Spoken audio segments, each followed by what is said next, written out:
Suspend your disbelief, your rational, analytic mind, just for a minute, just for the length of this podcast.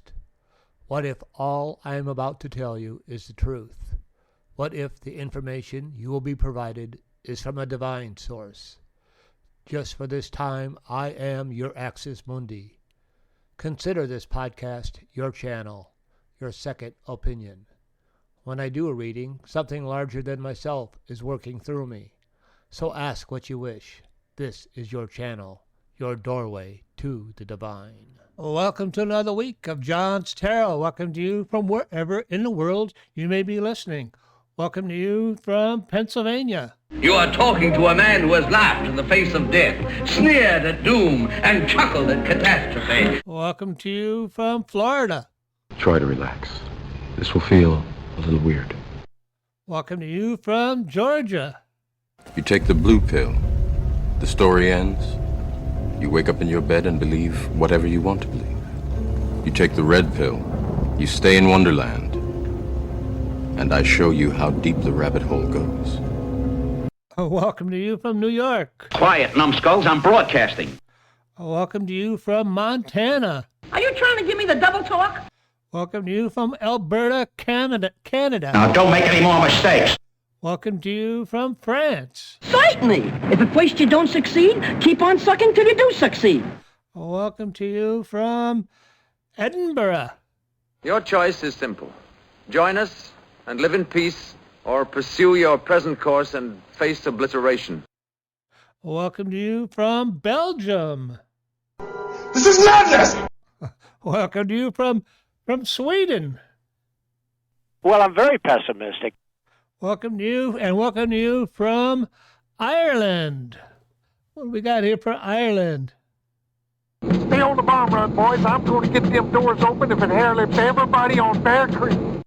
Welcome to you from wherever in the world you may be listening. Welcome to another week of Johnstarot. Let me give you a couple of announcements, get them out of the way. First off, if you would like a private reading, schedule me, send me an email, go to my website, johnstarot.net. You can send me an email from there or contact me from there, and we'll set up, make an appointment to do a private reading. It's not that difficult. I have this thing called StreamYard, and I send you the link, and we go ahead and do the reading. Time and distance is no obstacle to the tarot. We go beyond time, we go beyond distance. It's kind of quantum. We use quantum mechanics and quantum theory in regards to how tarot works. So time and distance makes no difference. Also, if you would like your specific town mentioned on my intro, send me a little note either from YouTube or from my webpage, johnstarot.net. And I'll mention your town. I just don't have the ability to do the towns. I try to do it with, I'll look at it. Maybe I could do another plugin. The plugins I'm using now, I'm on the webpage. They want to charge me like $75 a year. And we're not making any money on this. And I'm not putting another $75 into this. Okay, so that covers that. This week, I have an interview with Jimmy L. Jimmy L, I call him a seeker. He is a seeker of spiritual truth. Now, Jimmy's path has been different than my own, but nonetheless, he is on the same path of being a seeker. He started out being a Jehovah's Witness, and I was really interested in his experience and how he left JW, how he left the Jehovah's Witnesses. And what was his experience with that? And what was his experiences as a seeker as he's continued to seek truth on his own path, as we all do. And if you want to be a guest on Johnstarot and you are a seeker, send me a note and we'll set up an interview with you. And like I said, it's easy. I send you a StreamYard as a link. You log on and we do the interview. And you will appear on Johnstarot. And like Jimmy, he's not a world famous person. You don't have to be famous. I'm interested in the average human being, the average citizen, actually, the average person from wherever you're at in the entire world. I've done interviews in London, and I've done interviews from Brazil and Mexico. And, the internet, we are a world community and a world economy, even though somebody doesn't realize that. Anyway, let's go ahead and move on to our interview with Jimmy L. This week on Johnstarot, I want to bring you Jimmy L. Jimmy L. was a one-time Jehovah's Witness who has left the witnesses and has been on a spiritual journey ever since. I want to give him an opportunity to explain what happened to him, what it was like, what it's like now. Hi, Jimmy. Welcome to Johnstarot. Hey, John. Again, thank you so very much. I appreciate this and you for this opportunity. I appreciate you coming on board and doing a little interview with me today. Jimmy, tell me, how did you get started in Jehovah's Witness? So, born into it, honestly. It's a story of my parents.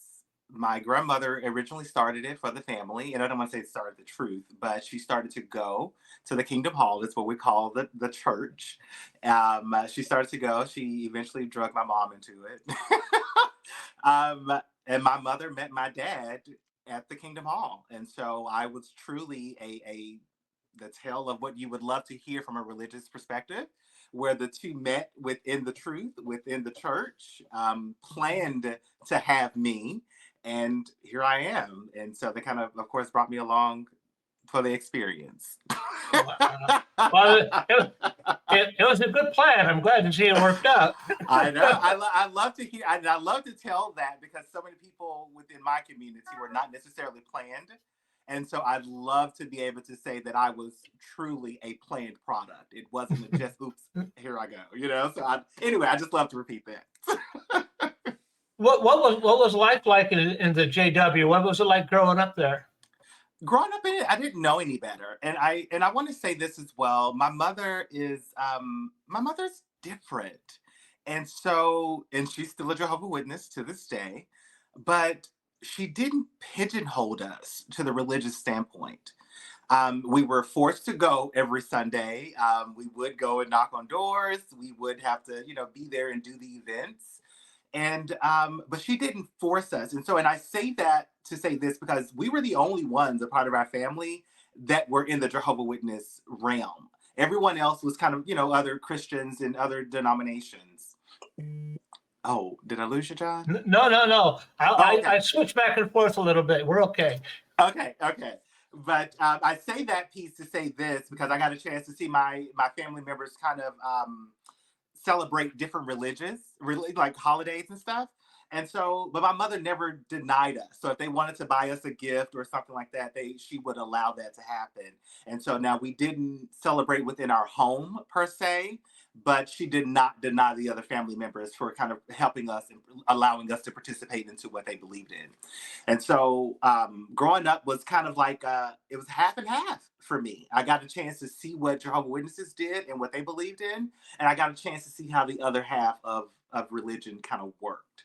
And so for me, it was, I didn't know any better. I did not know any better. I thought it was normal.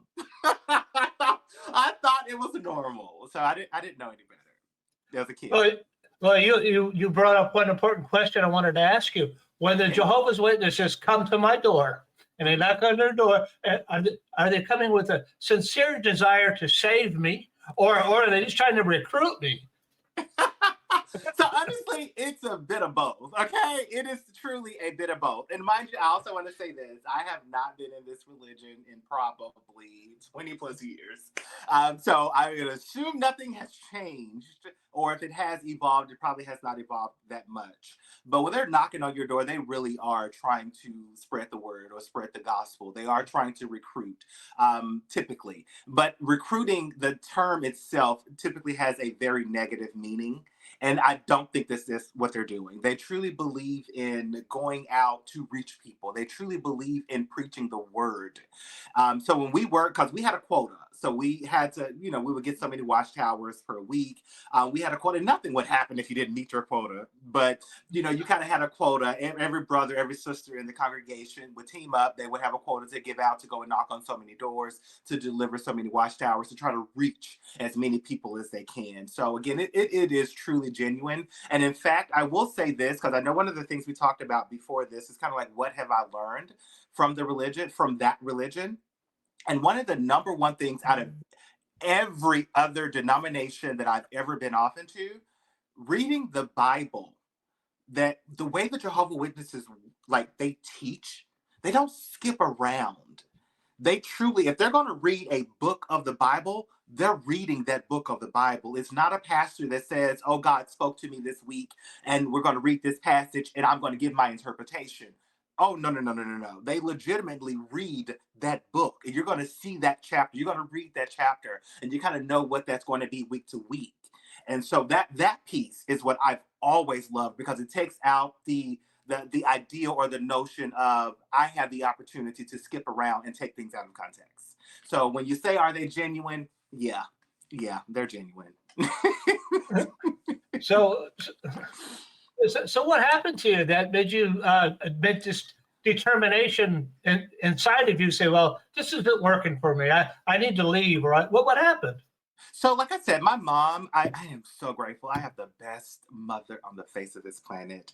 But she didn't hold us to the religion. Her only thing to us was, as long as you're getting fed somewhere, you need to do that. And so what eventually happened to me, I became 16. I actually probably 14, 15, right before I got my first car. I started to question. I wanted to understand a little bit more about Easter. And so my sister got a chance to, well, my sister's 9 years older than me, so she was already out and she kind of had her own car and was driving wherever she wanted to go.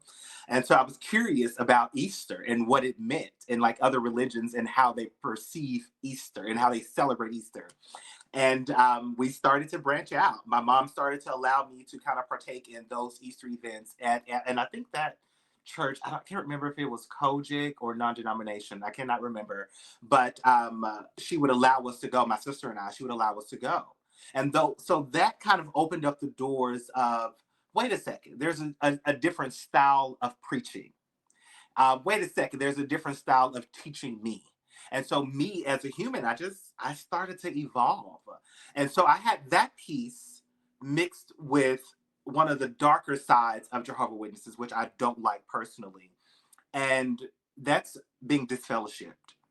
There's a slew of different reasons that would make you disfellowshipped within their organization. And again, it could be from infidelity to whatever.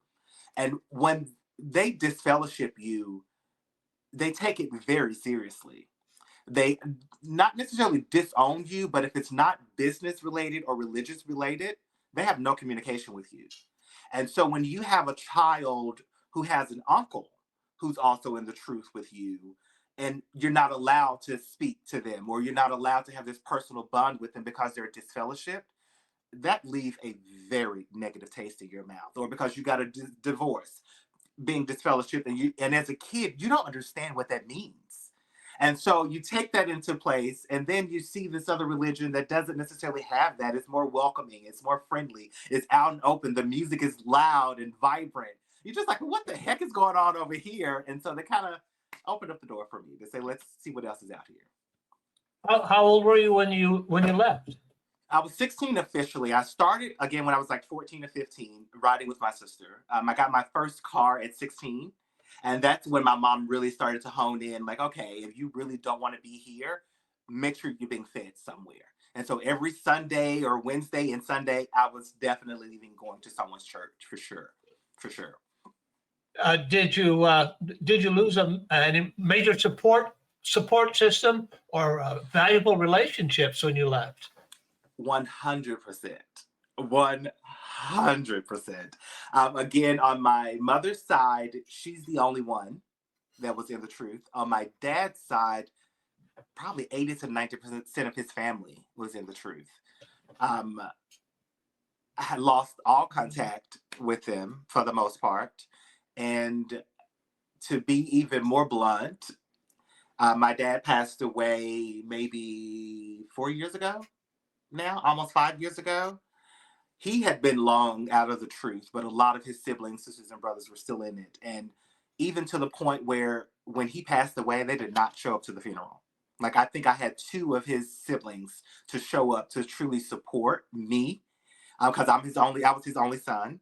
I was his only kid, but I only had 2 of his siblings to show up to support me. And it was the 2 that were not in the truth. But everyone else, I didn't hear from them. Again, legitimately to this day, we have 0 contact. 0. Was it difficult? Leaving Was it- or the contact? Leaving. Leaving, no, absolutely not. Just think about it as a 16-year-old with a car. I'm out of here. Okay, like I am out of here, and everything looked great. Everything looked awesome on the other side. It was kind of like, damn, what you left behind. But again, my mother, my core system was in place. And so she never disowned me. She never stopped loving me. Like none of that happened with her at all. She just, now she definitely took stares from the congregation, because you now have both of your children who have left the congregation. And so, of course, she got stares from that, but, there's nothing that she could do, but she never once disowned us or stopped loving us. I'm so glad you didn't lose your relationship with your mother, because I've heard other people who have lost, very serious relationships in their lives, parents and very close relatives, brothers, sisters, and those relationships have never been mended. So I'm so glad to hear that you're okay. Yeah. What did you do next? So that was a string of different denominations, still within Christianity, but it was a string of different things. And again, even when I was, like I said, starting out as 14, I'm always reaching for what's different. Like, what's different? Like, what's new? Like, what else? Have I outgrown this place?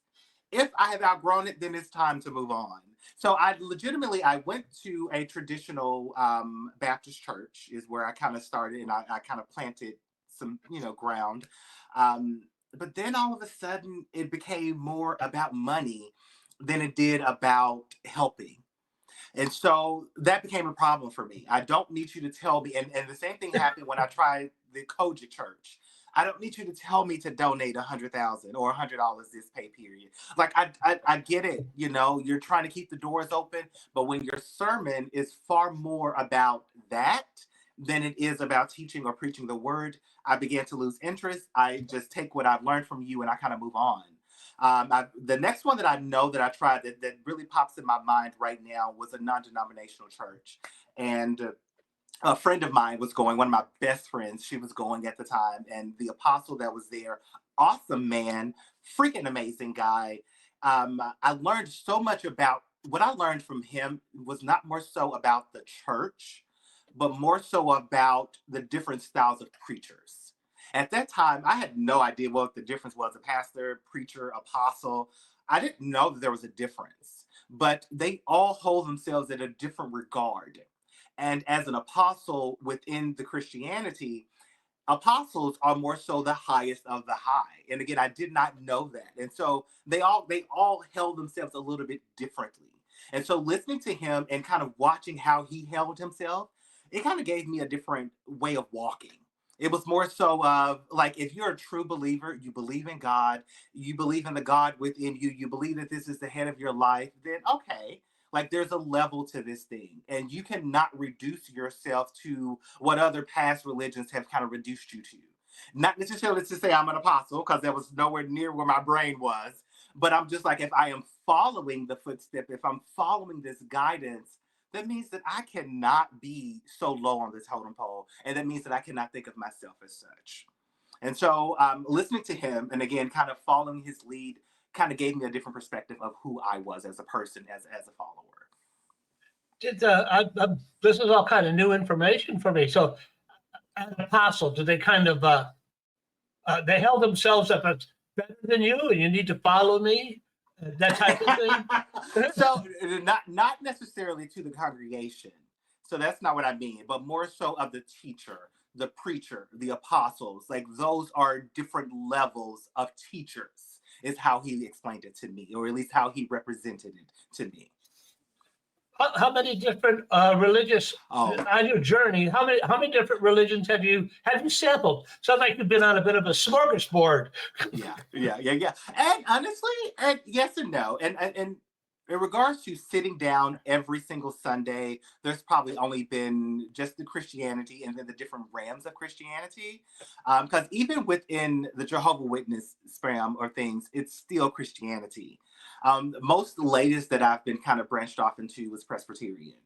And that church, which is a huge church, I think there's probably 7,000 members. It was my first time ever walking into a church and finding a Ford Mustang sitting on the lobby. Okay. That kind of big church. And you think overwhelming, you think prestige. I had just moved out of my parents' house. And so I didn't want to go to a church that was that, because I'm about 40 minutes away from my parents. So I didn't want to go to a church that far back. But when I walked in, saw this, it made me feel different. It just made me feel different. I couldn't explain why. And he was the very first preacher that I'd ever heard tell me that my job is to make you feel welcome before you walk into God's house. And no matter what religion, no matter where I've sat, I am a Black gay man living in Memphis, Tennessee. No matter which religion I have ever stepped foot in, I was always kind of on the lower end. I was always looked down upon. Like it was always a negative thing about me, just me showing up. And so again, walking into this Presbyterian church and hearing this pastor, just like, I have no interest in judging you. That's not my job whatsoever. This church is the porch before you step into God's house. And my job is to make sure you feel welcomed. That was his basis. And now he's the founding pastor of the church. But that was his basis. And every secondary pastor that comes along just simply perpetuates that. That's all that I see. That's the only kind of love that I feel. And that's the only kind of love that from like that point going forward, if I am ever going to listen to anybody else teaching me about me and my soul, you have to make me feel welcome first. That's a priority. I'm glad he did that, because I've never felt welcome in any Catholic, in any Christian church. Yeah. I told you, and I'll repeat it for the audience. I was brought up a Catholic, and then I had chemical dependency problems, and Catholicism, Christianity, I just didn't find the needed power to relieve me from that. And I got involved with Buddhism, and I found the prerequisite power I needed and the insight I needed. I'm sober now 35 years. But it's like I told you, religion tends to determine how you perceive the world, how you interact with the world. It's like software for the human brain. And I was trying to run Windows on a Mac machine. It's like, no wonder it didn't work. But I will say this to you as well. The last probably 4, maybe 5 years, if not even a little bit longer, I am going further and further away from religion. And me personally, I am starting to become a little bit more spiritual with whatever that intuition, that God voice that's within me. And so it's religion is taking a backseat for me. Now, where I am now, it's all about my spirituality and big oneness with the universe. So I can't say, when you ask me about the different religions that I'm trying or have, viewed or partaked in, like they've led me here to where I am, and I've taken bits and pieces away, but all of it just kind of gave me insight to be able to open up to hear what's going on internally with me. And so that's where I am now, and not necessarily more so on a religion. Yeah, I don't do well in any kind of organized religion, although I've been helped immensely by several things. Yes. What role do you think religion plays in a human being's life? So I don't like to use the terms right or wrong. So I won't say that.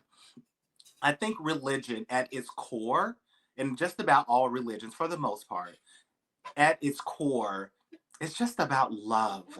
Like it's about being able to tap into something that is bigger, that is greater than you.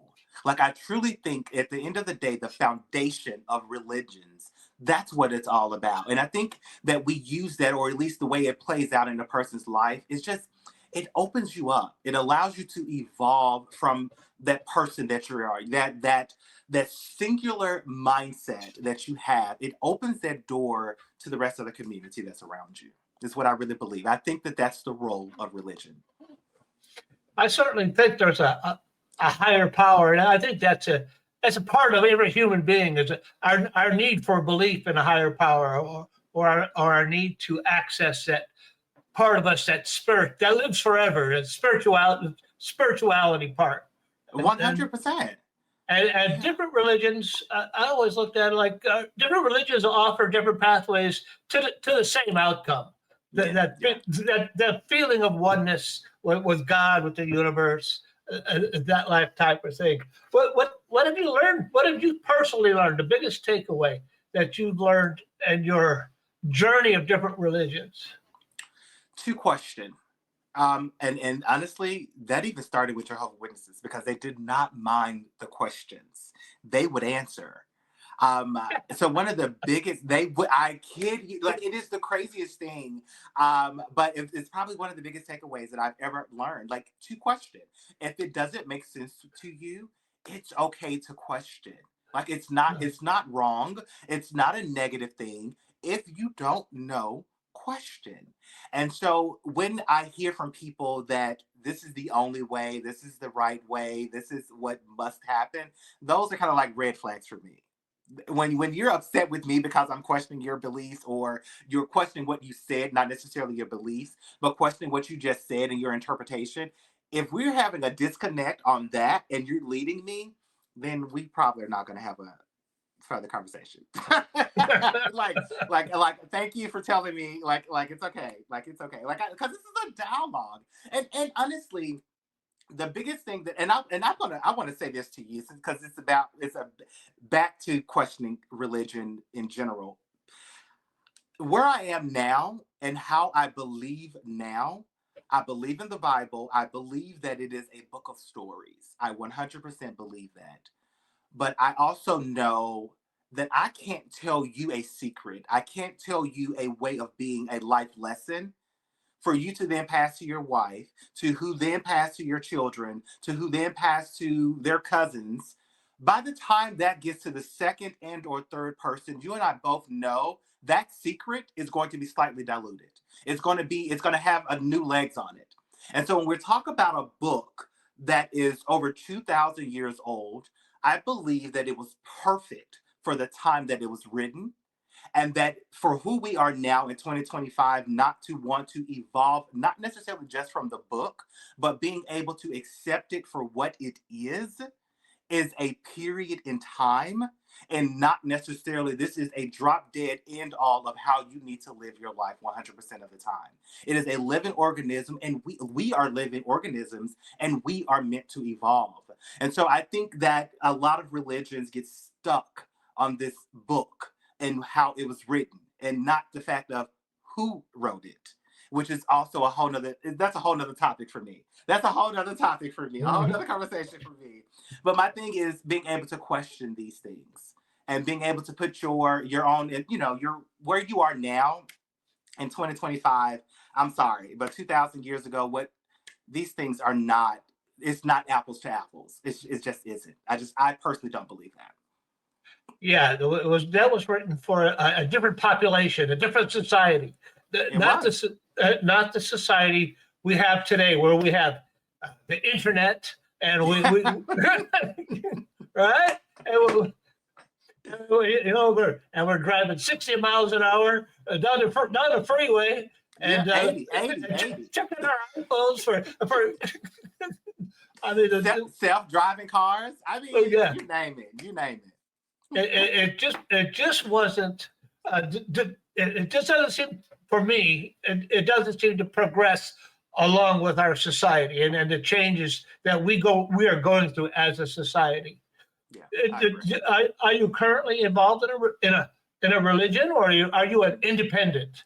My last church, which is Presbyterian, that is the church I still watch them from Sunday to Sunday, but it's not a church. It's not something that I am stuck to. And in fact, at this point, I truly feel that my spirituality has kind of evolved even from that church. It has just not found a different home. So right now, you probably could classify me as independent. You probably could. Yeah. I mean, and that's a realistic assessment on life, in that we grow, we change. And that part of the goals of religion or spirituality is to help us with that growth. with that change in our lives as we adapt to different portions in our life too, because my life is different today than it was 35 years ago. And in fact, I'm an entirely different person than I was 100%. 35 years ago. And with different resources. Like it's yeah, drastically. Yeah. So I don't know. You were a very interesting guest, Jim. I'm going to go ahead and wrap this up, and thank you very much for coming on to Johnstarot, my little podcast, and you can contact me anytime you like. You have my email, and let's stay in touch. All right. 100%. Thank you so much for having me, John. Yeah, it's my pleasure. Thanks, Jeff.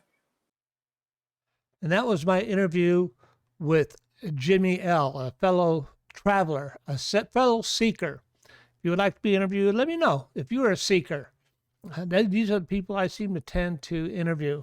The only problem with that interview had to do with my audio using StreamYard, but my CPU is a neural net processor, a learning computer.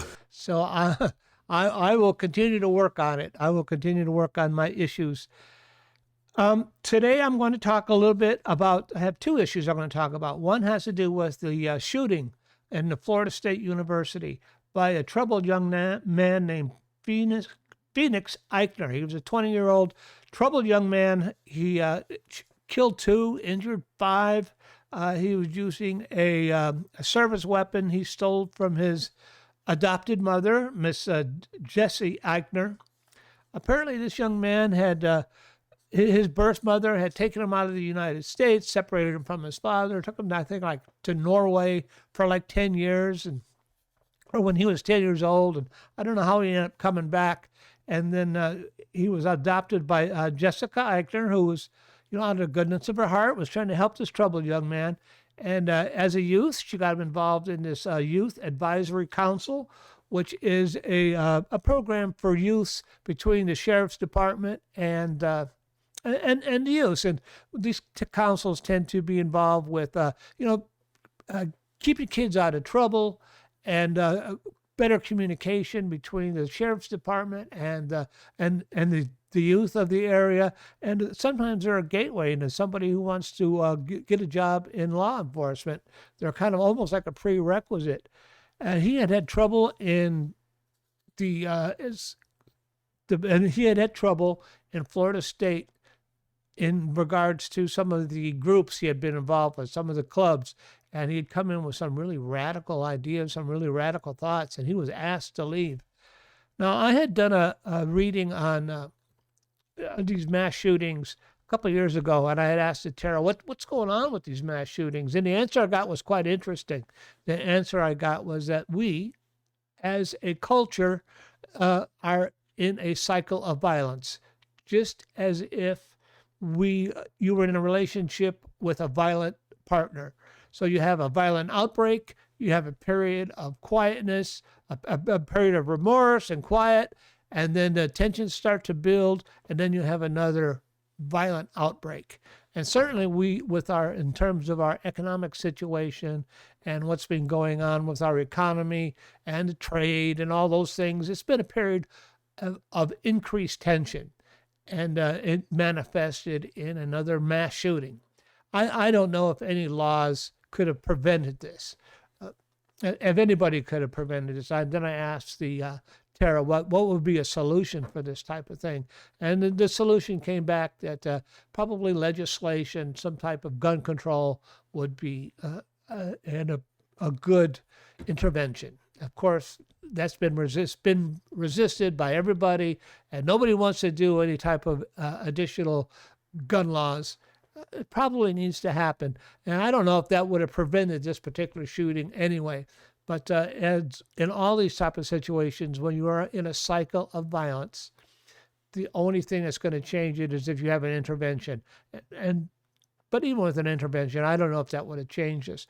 What I want to know is, I know he's a troubled young man, and what was his motive? What was he trying to achieve? And that's what I'm going to ask the tarot. What was this troubled young man trying to achieve with this act of violence in his troubled mind? So let me go ahead and shuffle the deck. And my ability to read tarot is a gift, an expression of divine love. and I'm here to share it with you in that same spirit. My background today is the Temple of Karnak in Egypt. I was there in like 2007, and it is a numinous place. The Karnak Temple was a place of great spirituality for the ancient Egyptians, and it holds great power. So I bring it here to share it with you. So what was this young man's motive? And obviously he was a troubled young man, and none of his motives are going to make sense to us, but in his mind, what was his motive? What was his motive of this shooting? What was he trying to do? What was the motive of Phoenix Ikner? My first card is the Empress. My second card is the Nine of Pentacles. And my third card is the Four of Rods. As I kind of try to pick out a motive, So I'll pick up some runes. Odin, Freya, please help guide this reading. What was young Phoenix Ikner's motive in the shooting? The Empress, the Nine of Pentacles, and the Four of Rods. My first rune is Orthelia. My second rune is for the Nine of Pentacles is Tiwaz. Really? And my fourth rune for the Four of Rods is Wunjo.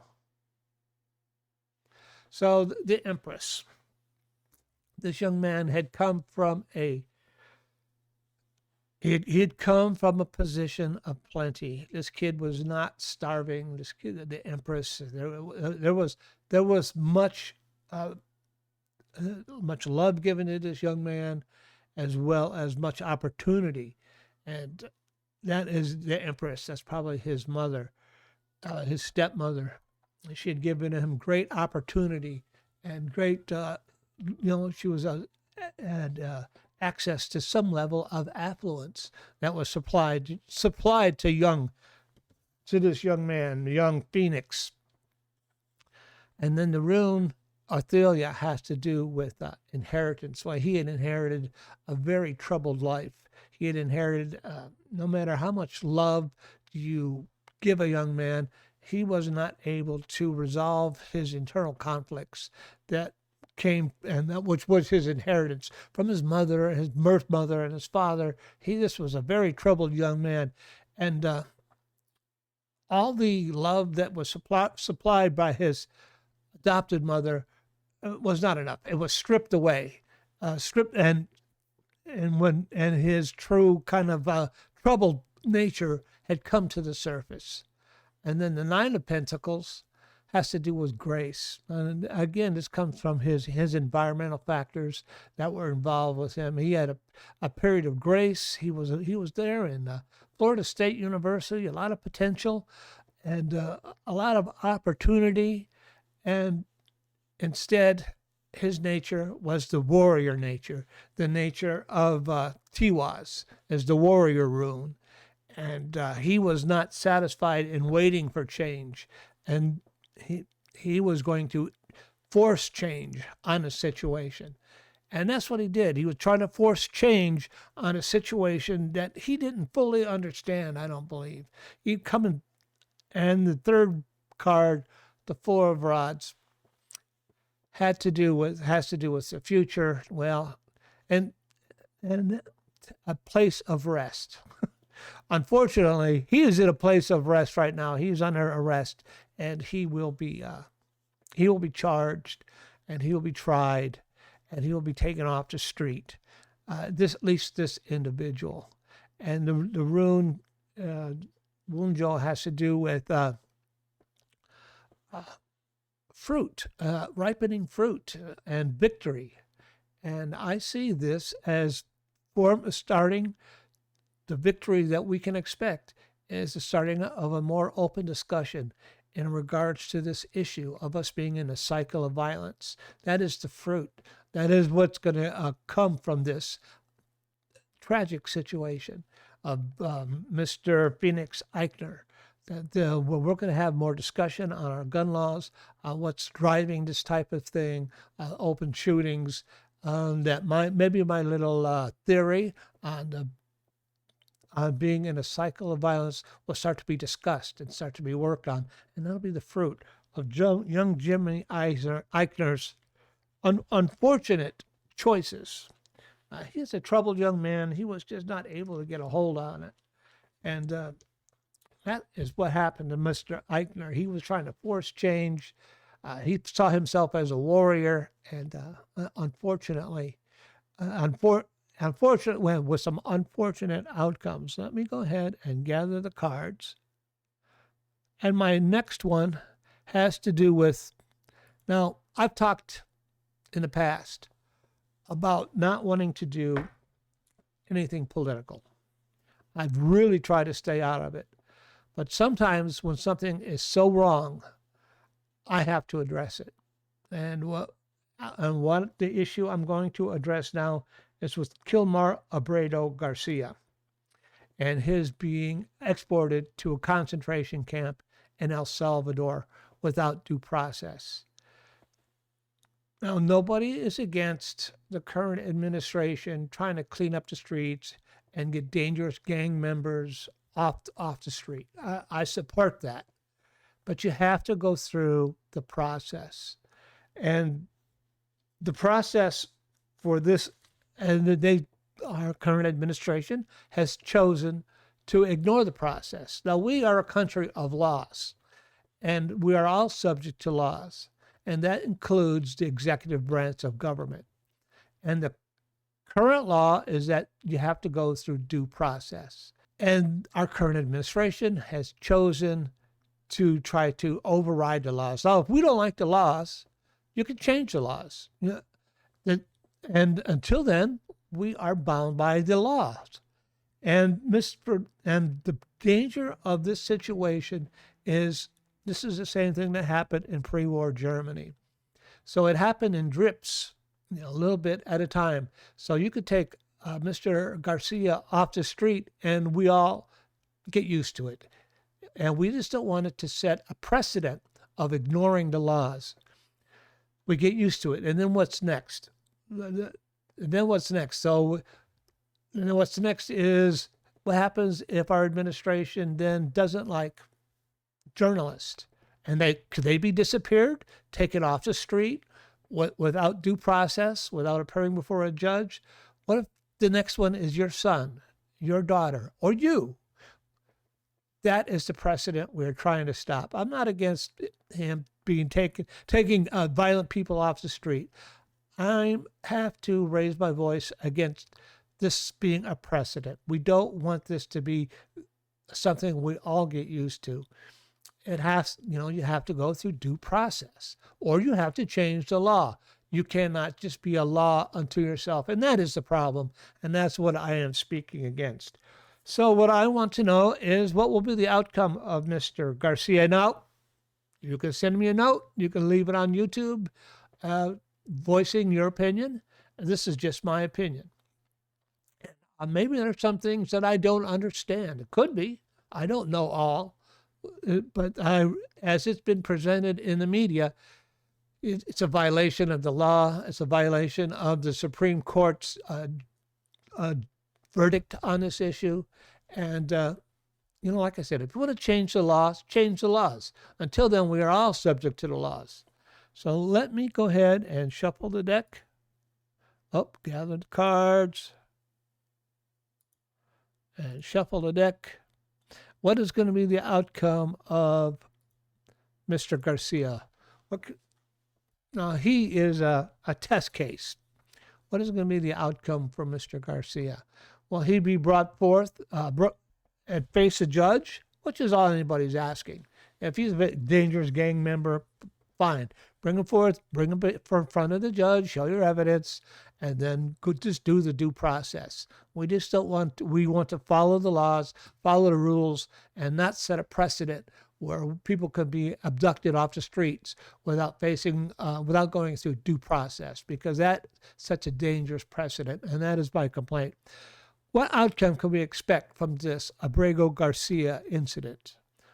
what can we expect as an outcome of the Abrage Garcia incident?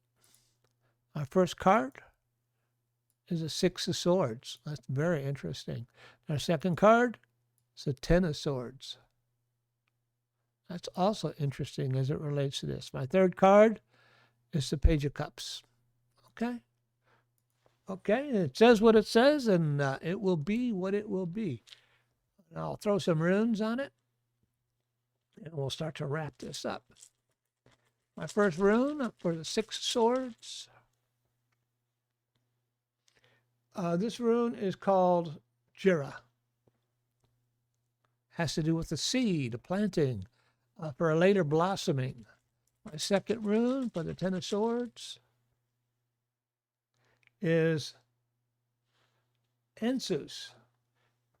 This is kind of one of those things where you want to listen to the higher power, listen to your inner voice, listen to the Loki, the trickster. Also, you want to listen to the universe, listen to the higher power. And the third rune for the Page of Cups, and I'll do a quick reading on this. Langus has to do with the tides. Tides going in, tides going out. In regards to this issue, the 6 of Swords, yeah, this is a definite legal issue, and we have the power to affect the outcome of this. You need to make your wishes known to your representative, no matter which party you belong to. We want to make sure that everybody enjoys due process, and we have the power to change this. We have the power as a population to make sure that the laws are followed and enforced. And then if we make our wishes known to our senators or congressmen, this is the seed for change. The rune is called Jira. This is the seed for change. And once we make our wishes known that we're observing this is the seed for change that will change this possible outcome. The 10 of Swords, in regards to this thing right now, we need to just keep a low profile. We contact our congressmen, contact our legislators, and then wait and see what happens. And then let the dust settle and wait and see what happens. And higher forces will intervene. And the rune is called Ensus. Even congressmen have a conscience. Even some of them anyway. Even congressmen have a conscience, and that'll get through to them, and they'll start to put pressure on the executive branch, and that will start that position of change, which is, we don't want anything outrageous. We just want due process. And then the Page of Cups, that is a young person who tends to be very idealistic, and maybe that's me, and tends to be very idealistic and has trouble dealing with change. And the Page of Cups always suggests that maybe we get involved in the future with ways to positively influence change, doing positive acts for others. Whether maybe that positive act for you is going to be working at a food bank, and to focus on that, and don't focus too heavily on this issue, and because the rune of Langus, tides go in, tides go out. Right now, the law of the land is with the Republican Party and with the MAGAs, but that's not going to last forever either. The tides go in, the tides go out. I think ultimately Mr. Garcia will be brought out of there, at least face a judge. And that is my little reading on that. So for this week, I just want to say... Goodbye, Professor Marvel, and thanks a lot! Well, it was my pleasure. And until next week, I want you to be careful, be cool, be kind, and remember, have courage, find faith, and I will see you all again next week. All right, bye-bye, everybody. Have a great week.